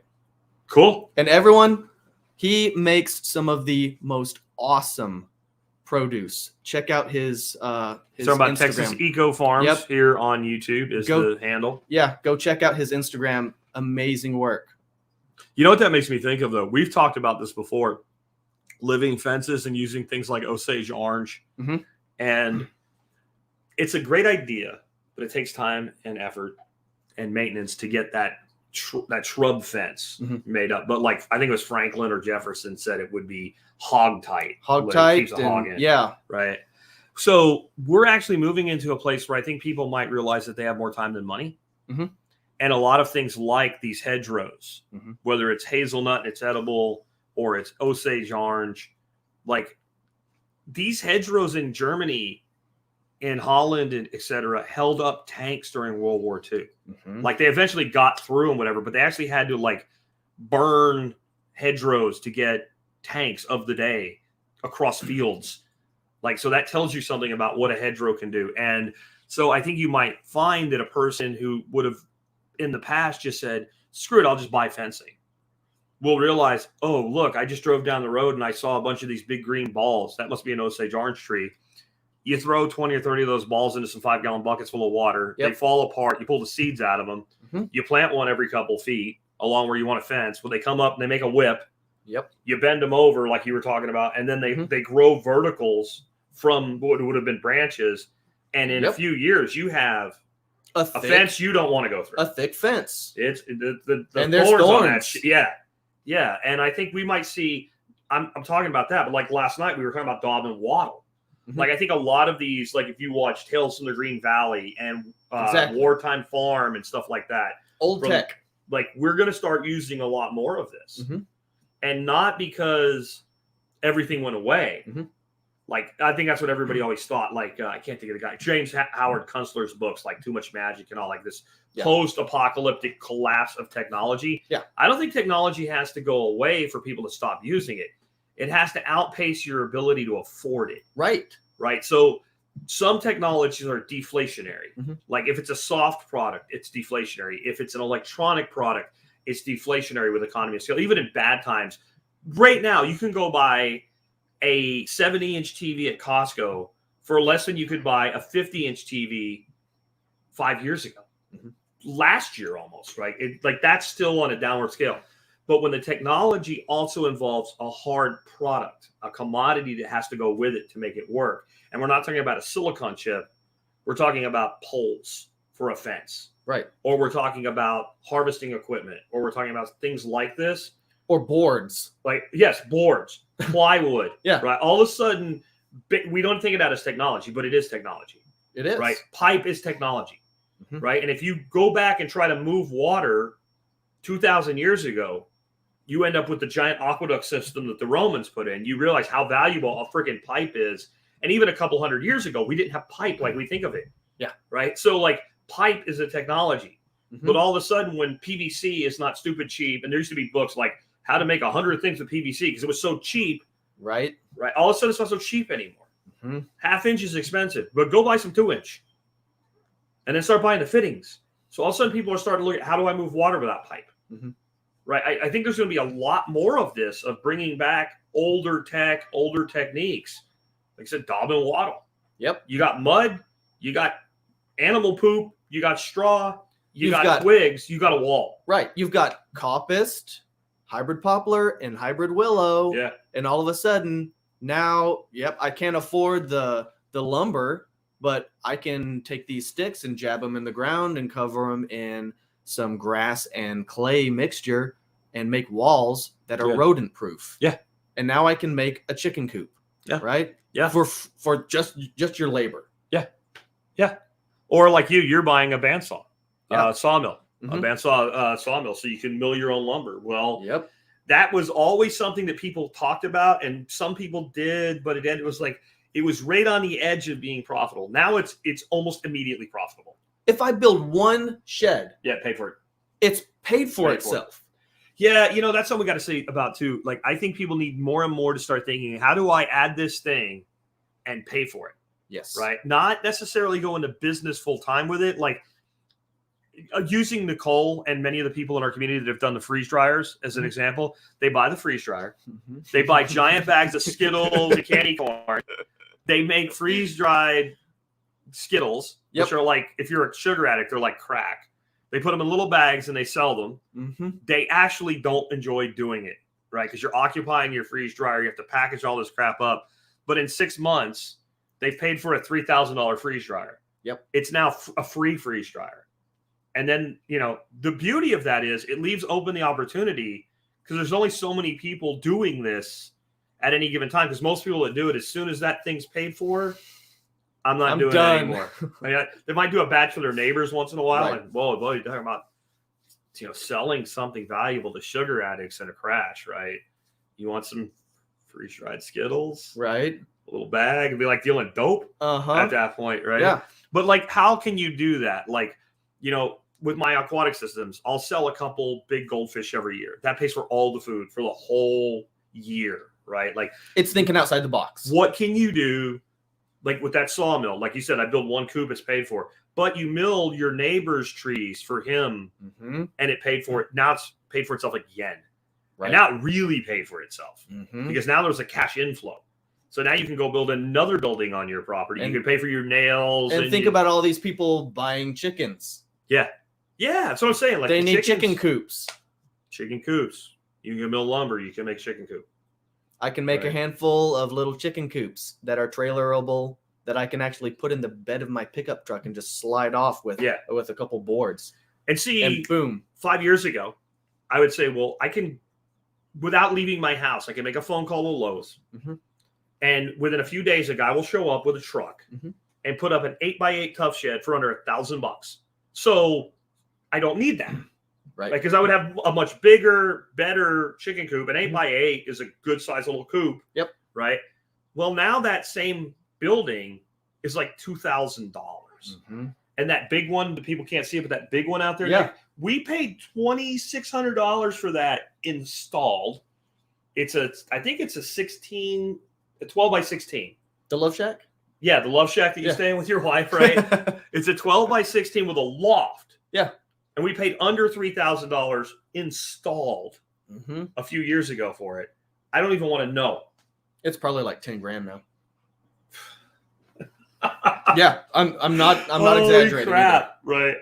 And so now everybody sees this as a problem. I think we need to start seeing the opportunity that it creates, right? Yeah. Because if you're milling your own lumber or you're growing your own material, your cost is yesterday's cost, right? And the expense of your customers today's expense.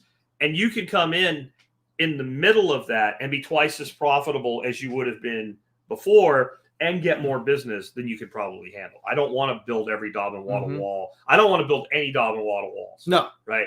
If you see me doing daub and wattle, somebody talk me into doing it as a workshop, or you won't see me doing it because things are bad enough that I won't be able to put it on YouTube for you to look at it. Right? Those are the only two options that happens with, and hopefully we don't get there. But we are going to have a lot of opportunities. Sprouts can harbor bad bacterium and must wash thoroughly, says Don Ricardo. good advice. I don't think we nearly, unless there's something you want to say about it. Mm-mm. Michael, we know Michael. You know Michael V. You know who that is? Michael Fir V. trees. Oh, That's okay. fir Yeah, trees, yeah, right? yeah. Okay, I see it now. Yeah. Does sprouting actually improve nutrition or just add water weight and digestibility? I think it depends. Well, and I think maybe it doesn't add nutrition, but in some cases it'll take away anti-nutrient like phytic acid. It'll get rid of that, so it improves the digestibility. So it improves nutrient access. So I think most cases that's what you're going to see with that, like turning hard dry corn into what's the lye process where you kind of Nixtamalization? Is it the what's that stuff called that you make polenta out of? Oh, basically it's grits. Yeah, just making grits. Polenta is just a different kind of grits. Yeah. So I think that's what I'd say about it. Yeah, I would say that it changes the nutritional profile to a different profile.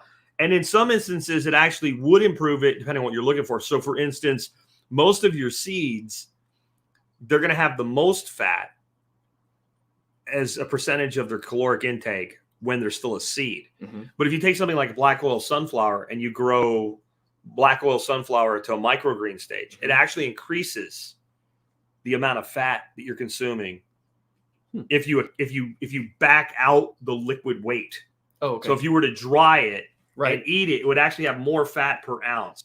Now I don't think it would taste very good that way.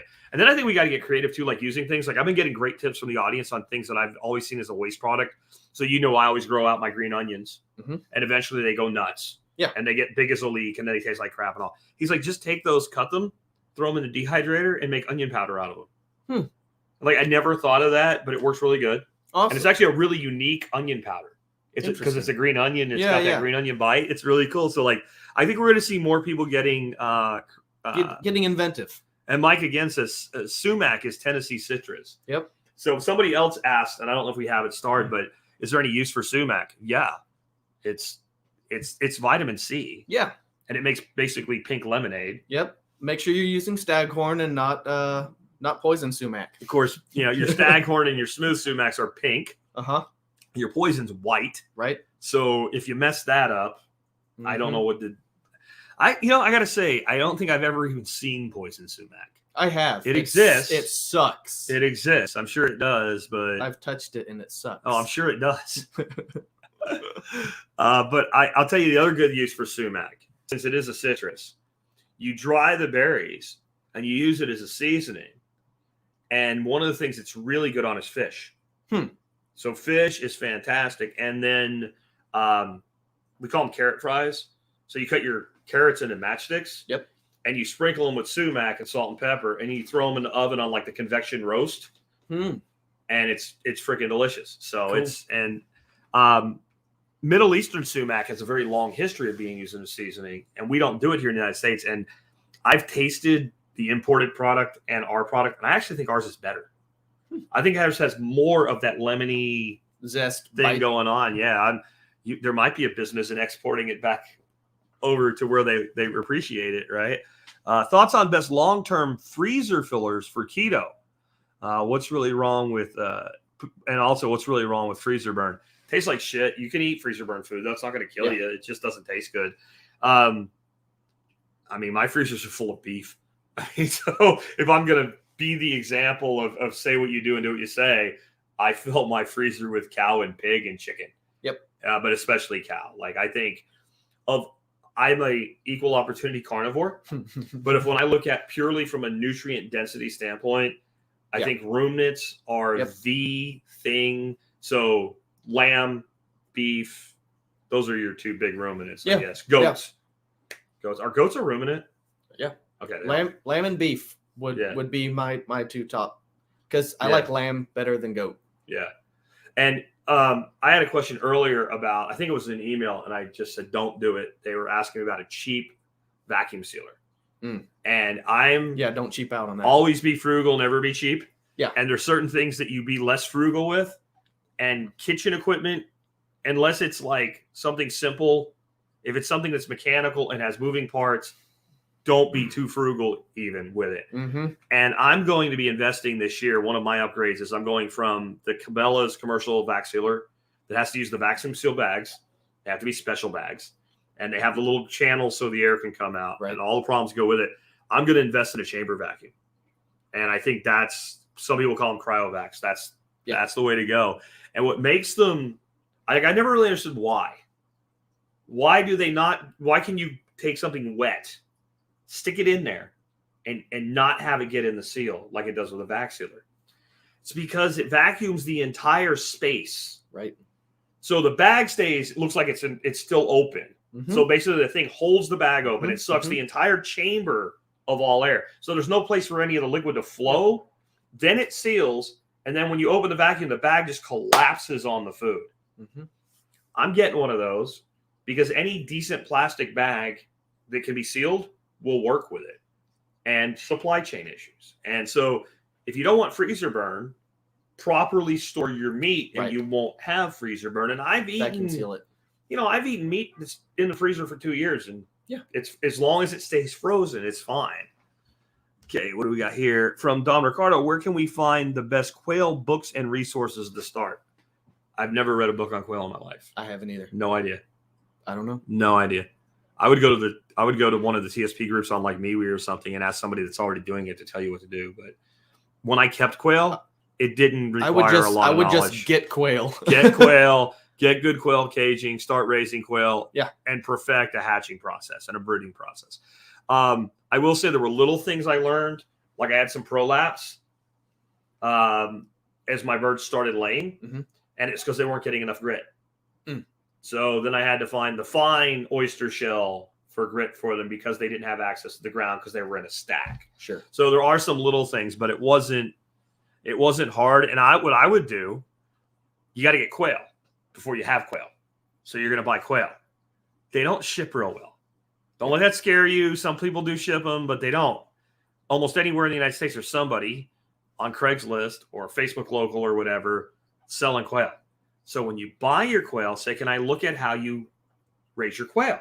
And then somebody that actually does it well enough to produce enough surplus to sell quail will show you what they do.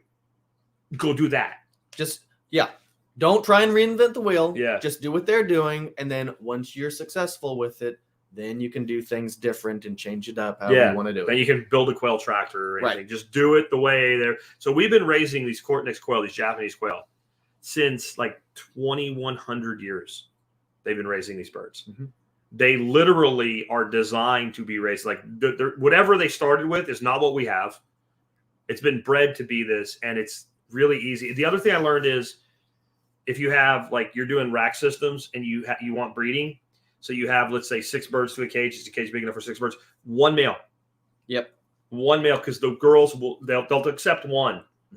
They will mercilessly attack other males. And then this is why I don't like the A&M ones, right? So when I first did quail, I got A&M quail from this guy up the road.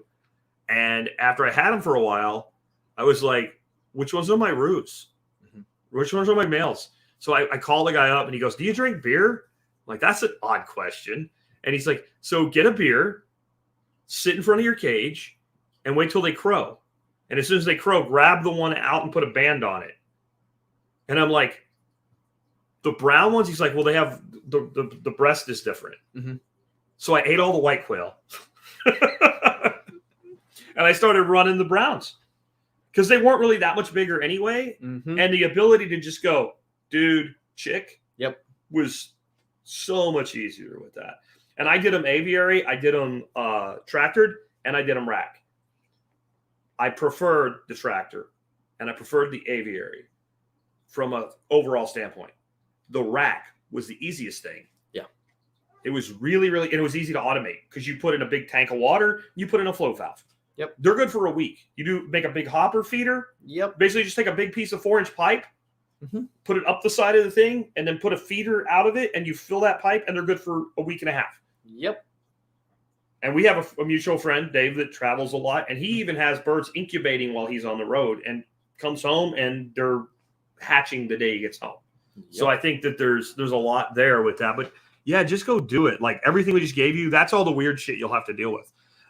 Texas Eco Farm says our pool is now a mosquito fish factory.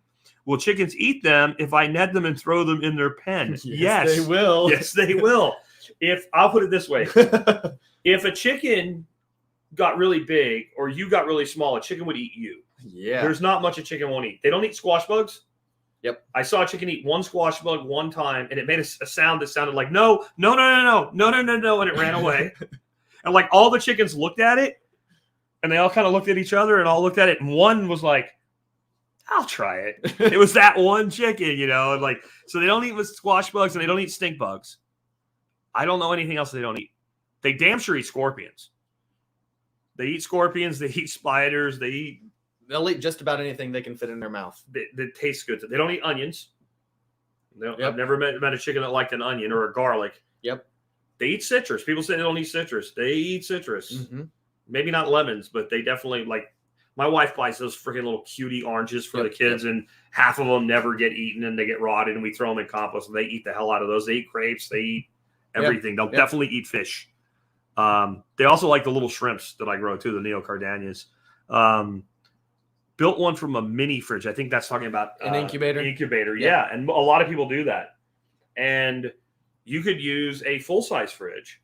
And what you'll find right now, Nick, is freezers and refrigerators are still in poor supply, but broken ones are not. That's right. So if you go on Nextdoor or something like that and say, I'm looking for a broken stand-up refrigerator, if anybody has one, getting rid of one is a problem. They're free. Yeah, they'll give it to you.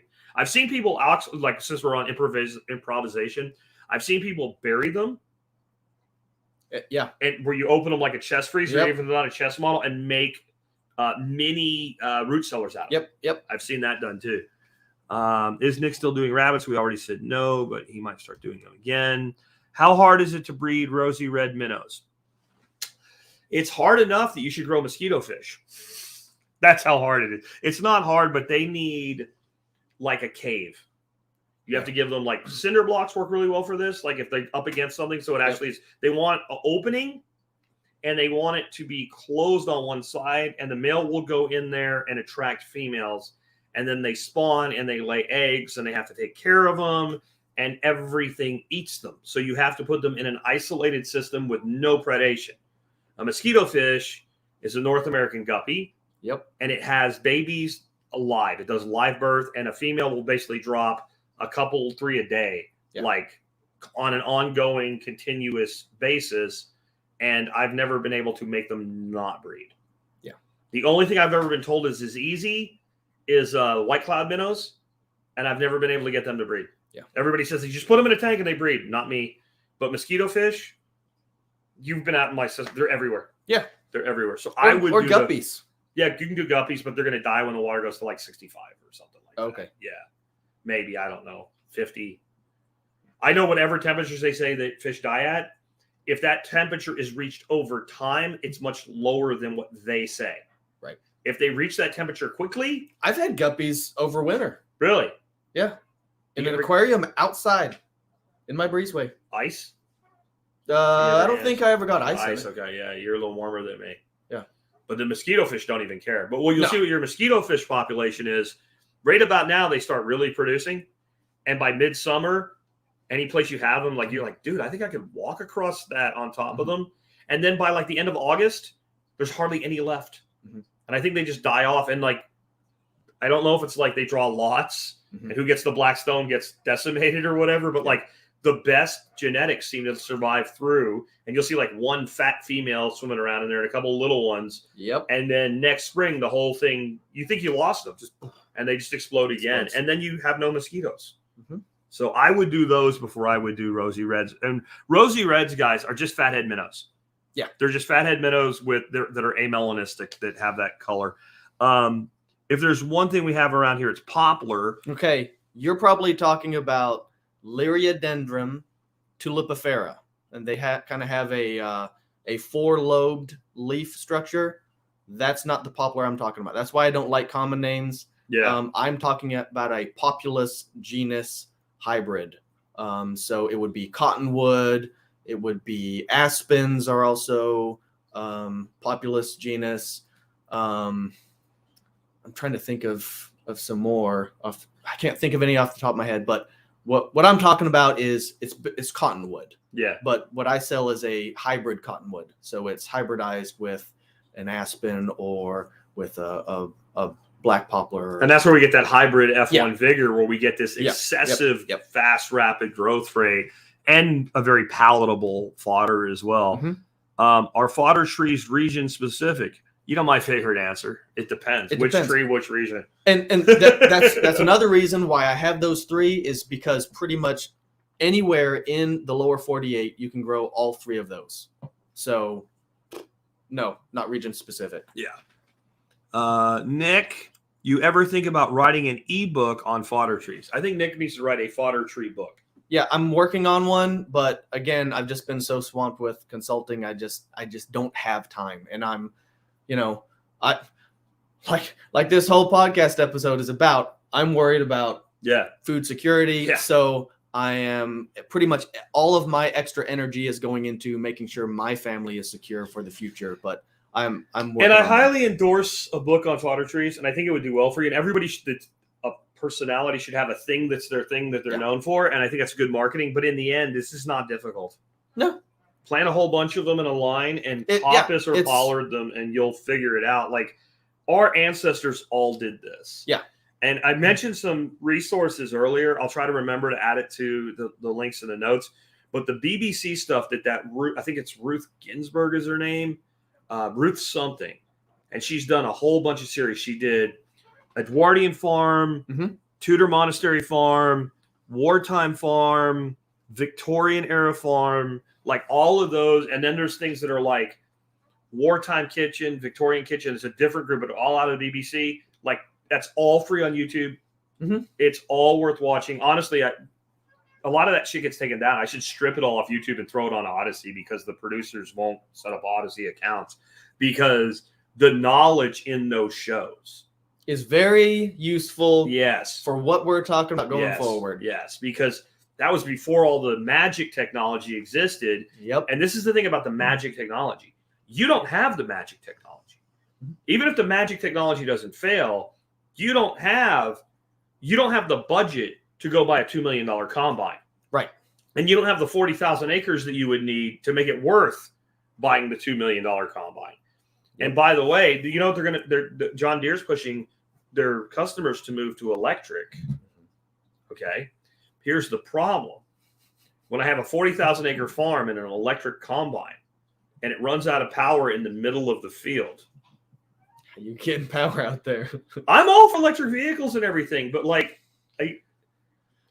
there's going to be you're switching out batteries. Right? I can take a forklift, a tanker truck, and pull up to it and pump diesel fuel into it and turn it back on. Mm-hmm. But electricity does not yet move the way Nikola Tesla intended. So and go ahead and put your solar panels on the roof and see how long it'll run. That's interesting. So you don't have the technology anyway, even if it still exists. Sure. Al says willows have a similar size and root profile of mulberries. Can you elaborate on why one over the other both seem like good fodder? Well, they're both good fodder. They're both good fodder. I recommend them both. However, again, I tell people all the time, don't try and reinvent the wheel.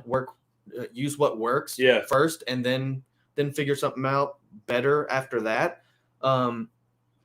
The white mulberry has been developed over literally thousands of years now to be high protein, high digestibility, to grow silk. Yep. The Chinese did all the work for you before the work has been done for you. Don't redo the work. Very stable genetics. Don't try and figure something out better. The white mulberry has about 10% more protein than willow. Yeah. So that's why I say it. Yeah. And what are you trying to accomplish? Because we were talking about enterprises, and people in the middle of a depression will still buy luxuries. Yes. Like with the willow makes some of the best artist charcoal. Yep. Right. So you could have a little coppice fence line of willow, and you could be making heirloom artist charcoal. Like, think about what you can do with these things. Sure. But you're all about willow. You just think that. Yeah. Yeah. Think So that mulberry makes a better fodder overall. Right. So if you're, but you grow both. Yeah, if you're weighing one over the other, and your space is at a premium and time is not at a premium, then I say go 90% white mulberry. Sure. That's what I'm doing. Yeah. I still have the white mulberry, the hybrid willow and the hybrid poplar for nutrient diversity and to have, just different stuff for my critters to eat. The white mulberry I think is king. However, I think time is at a premium right now. Yeah. And the hybrid willow and the hybrid poplar grow very fast. Yeah. The white mulberry will grow 4 to 8 feet in a year. Yeah. Once they're established. Yeah. The hybrid willow and the hybrid poplar, the poplar will grow 16 feet in a year. Okay. The willow will grow like 12, 14 feet in a year. Yeah. So when you're talking about just sheer mass volume of feed, you're going to get more out of those. You're going to get higher quality feed out of the mulberry. So just an advice here from Pack Ready. So my favorite show on this topic is episode 2711. So that's about 100 plus episodes back. 24 bulletproof plants for the backyard hunter-gatherer. That was a good episode. Y'all can check that out on thesurvivalpodcast.com. Michael says, do Muscovies eat grass like geese? Yes, they do. Mm-hmm. Yes, they do. They love grass. And I love things that love grass because grass gets eaten and it just grows back. So I love the people that say beef's not sustainable. What's more sustainable than a thing that eats grass? Mm-hmm. It eats grass. Grass grows back. It eats grass again. It poops on the grass that it just ate. Yep. Which grows more grass, which builds more fertility. That grows more grass. That grows more beef. That grows more grass. If it's not sustainable, how did 50 million bison survive until we screwed them up? Right. A side note, I was recently in a discussion I was on. I talked about the miracle that is the bison. So North America's reason for being so fertile is that so much of it is natural savanna grassland, mm-hmm. which is the most productive systems on the planet, on terrestrial systems. The only thing that's close in soil building is shallow marine, which is not terrestrial, right? So, yeah. But we lost our maintenance animals in North America to maintain those, except the bison. So we had camels in North America. We had horses in North America. We had mastodons and mammoths.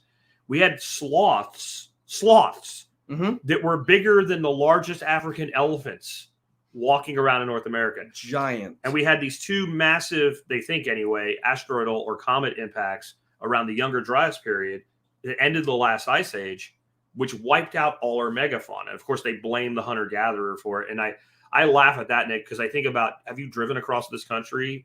Like, if you have no gunpowder and you have no vehicles and you're going to try to hunt something like a mammoth to extinction in North America, we ran them off cliffs. Okay, so there's cliffs everywhere?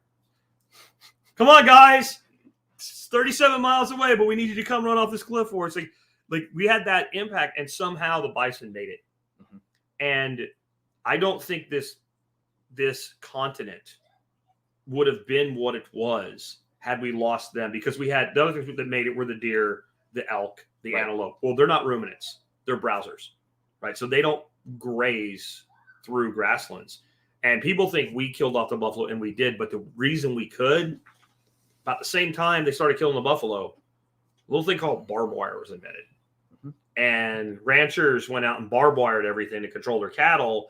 And that funneled the bison into a very predictable migration pattern. And then you could put hunters with 4570s on trains. There's no way we wiped out all that megafauna. That was a natural cataclysm. So there's another reason to be prepared.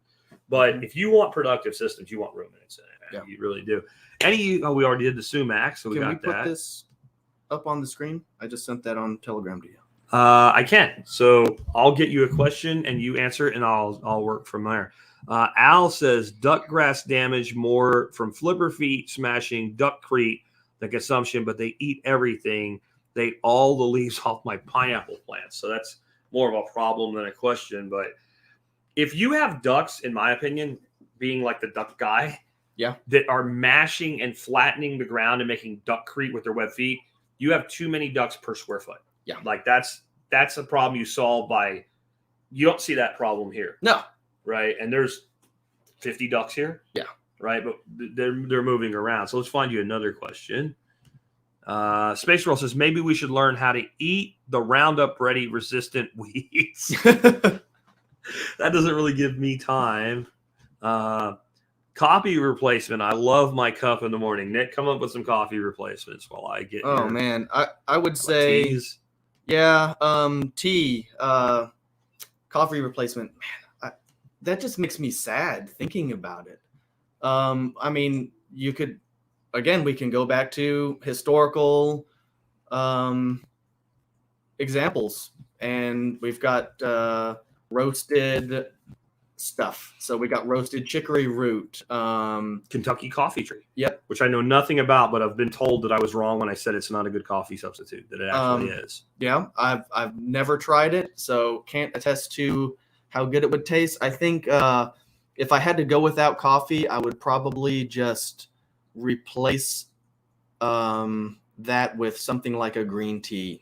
And we can grow Camellia sinensis just about anywhere in the USA. We can grow Yopon holly, and I wouldn't want to drink tons and tons of the Yopon tea, but yeah, you have to, that's your only native caffeine. There's some caffeine right? for you. Yeah. So yeah, I'd look into that. The chicory thing. I think people roasted other seeds like maybe like cowpea. I've been told, and it's kind of similar to the chicory, dandelion root. Yeah, dandelion root. Yeah, I think what's that tea company? Herbal something. They have a coffee substitute tea. Okay. It's called like Morning Thunder or something. Okay. But I'd look at that and see what the ingredients list is, and just play around with tea ingredients and come up with something like that. Yeah. There's a thing called Mudwater people are drinking now. It's a brand name thing. It's a guy that's making millions of dollars. Some young guy, 28 years old, and it's based on mushrooms, and it's like a mushroom chai. Uh-huh. So I guess you could look into what he's doing, and if you have the right mushrooms, then you could do something like that.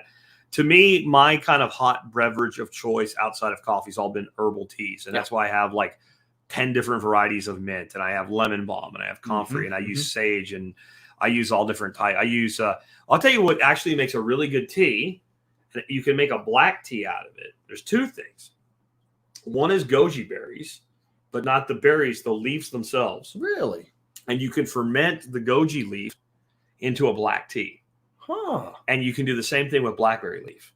Blackberry leaf and goji berry leaf can both be fermented into a black tea substitute. No caffeine. Sure. But it's a pretty good tea.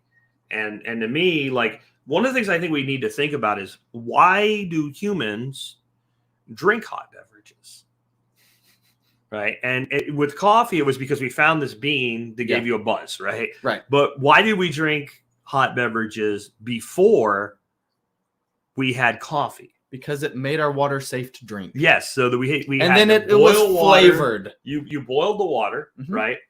And then you either had to wait till it got all the way cold, and since they didn't actually understand why boiling it worked, you waited till it got cool enough that it didn't scald your esophagus to drink it. Yep. And then warm, hot, tepid water tastes like crap. Yep. So they came up with tea as a way to drink warm water, not to make it taste like crap. good. Yeah. Especially when you didn't have ice cubes. Yep. Right. So like you're somewhere in the subtropics. It's never going to be cold anyway. You've boiled it. You need it to taste good. So the Chinese, the Japanese, and all, that's where the tea plant came from, and that's why they did it. And then the caffeine was a byproduct. For those watching the video, we have an image up on the screen now that Nick can talk a little bit about and try to be descriptive for those who can't see it. Yeah. So for the earlier question of why why white mulberry over the willow or the poplar, we've got a picture up here from one of my clients, and we planted her a little propagation nursery the spring before last. And so these are trees that have been cut all the way to the ground last year. And on the far left, you can barely see them, they're probably about 8 to 12 inches tall, and those are the white mulberry. Right next to them is about a 5 or 6 foot tall shrub of hybrid willow. Okay. So we got hybrid willow right there, and then right next to it, the next in line to the right, those are the hybrid poplar, and those are about 10 foot tall. Now, remember, these were cut to the ground last year. Yeah. And then I think there's a mixture of a couple different things that she was propagating to the right of that. But, when you're talking about getting things established quickly versus having the higher quality, it's kind of like that old adage with you can have it fast, cheap, or good. Yeah. Pick two. Yeah. Yeah. I've got 2 very quick producers here that'll get you stuff going extremely fast. And one of the major benefits to the hybrid willow and the hybrid poplar is, I don't care how black of a thumb you have, you can propagate this stuff. You take the cuttings in the wintertime and like an 8 to 12 inch stick, and you jab it in the ground, and it will make a new tree. Yeah. That's all you have to do. There's no tricks. There's no rooting hormones you got to come up with. You just take a stick and you jab it in the ground. It makes a new tree. So that speaks to that whole why one or the over the other. It's higher quality, more protein per square foot versus I got stuff this year. Yeah, gotcha. So we are I didn't realize we've burned up like almost 2 hours here. Yeah. So let's go ahead and wrap up, and we'll hit this on the way out. Jim Jen 328 says, Nick, when are you coming to Tampa, Florida area? I need you. I don't know that you'll be going to Tampa, Florida anytime soon, but how do people get a hold with you for consulting? Because you can do consulting on site. Yep. You can also do remote consulting, though they may wait a little bit right now because you are very busy. Yes. So if you're interested in consulting, whether that's distance or on-site, just you can go to Homegrown Liberty homegrownliberty.com/consulting, or just click on there. There's the consulting tab, and you can read all about on-site and in-person consulting, and then distance consulting. I've got a lot of information up there, or you can just send me an email with consulting in the subject line, so it goes into my folder with all my consulting stuff. I'll get you on a list. Please include your location, at least the city, state, so I know what part of the world you're in. I might be going up as far as North Dakota later this year, and my wife did want to go to Florida this year, so we might end up going down to Florida. Cool. We'll see. That's a good place to go. Yeah. It's a good climate to grow in too. Mm-hmm. I love the people that email me like, I live in zone 9A. What can I grow? I'm like, whatever you want. Right. Just Whatever. anything. Anything. Yeah. A lot of stuff I can't. But anyway, guys, I appreciate y'all being with us today. Thanks, Nick, for hanging out. We got to go so Nick can get on the road. He's got to get home. And we appreciate all of y'all. And I will catch you on Monday next week with an episode of Outback with Jack. And we'll go ahead and talk about some of the miserable topics of the day and some stuff you guys have been asking me about. And I was going to do that today, but with Nick here, I thought this would be a much more productive discussion. So we'll catch you guys on the next one.